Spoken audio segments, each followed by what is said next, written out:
We've been iced in now for over a week, and it's not going anywhere anytime soon. I think it's supposed to get down to 9 tonight. We got a few more days of below freezing temperatures. I think middle of next week we may start getting some relief. We've got a couple days that are reaching up in the 40s and stuff may go away. But in the meanwhile, food is at a premium for our wildlife. And a lot of people are probably dumping corn on the ground. And that's fine. It's a high energy food, I guess. But man, there's a much easier, cheaper way of getting food on the ground. So what I'm gonna do, this little grove of maples right here, they serve zero purpose. I'm gonna cut those down. The tops of those trees there, those buds are bursting with energy. I wanna put that food at the deer's level so they've got it. It's gonna relieve some pressure off some of these red oaks and white oaks that are around here and give my deer something to eat. It's pretty simple.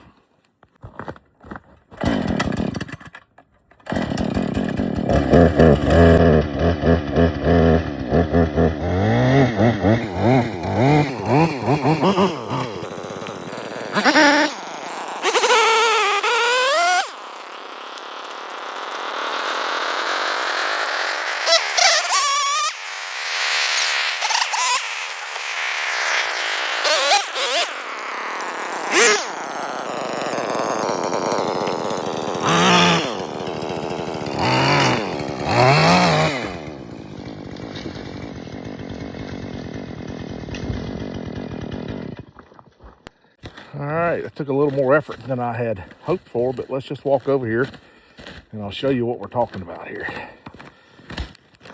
It is really hard to show this, but these little buds right there, that's where the energy is, and that's what those deer are going to target on. I did notice I've kind of cut this down across the trail here, so I am going to open that trail up so those deer can get through there without being obstructed. But I almost guarantee you when we come back, we're gonna see some browsing going on. You see the tracks right there where a few deer have gone through, and I don't want to obstruct their travel, so I'm gonna open that up. All right, here we go. I cut open that little trail there so the deer can still travel freely through there. And there's probably 100 pounds of food on the ground for them now. And it's what they're used to eating.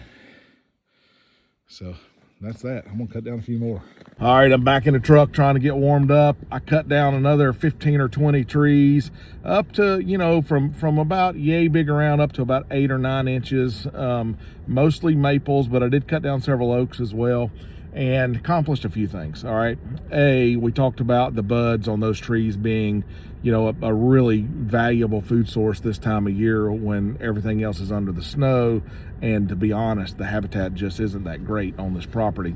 The other thing I accomplished is I do have a feeder right down there as well. So now I can sit on the back porch. I opened up the view to that feeder a little bit so I can see the feeder a little bit better as the deer are feeding down there. But the other thing that I didn't mention is, yes, cutting those trees down now puts an immediate food source on the ground. But this year, when bucks are growing their antlers and does are nursing their fawns, those stumps are still alive, and they're going to send up really nutritious stump shoots. The term that has kind of been given to those is mineral stumps. And what happens is that tree is trying to survive. You've removed all the biomass from above ground, and all those roots are still sending nutrients up to very little above ground. So those stump shoots will be 3, 4, 5 times the nutrition of the same species of tree growing right next to it. And it's now within reach of the deer as well. So it'll be another food source later on in the year. Eventually that stump will die, but it's a really easy way to put food right where you want them, right where you want the deer, and give it to them at times of year when it's needed.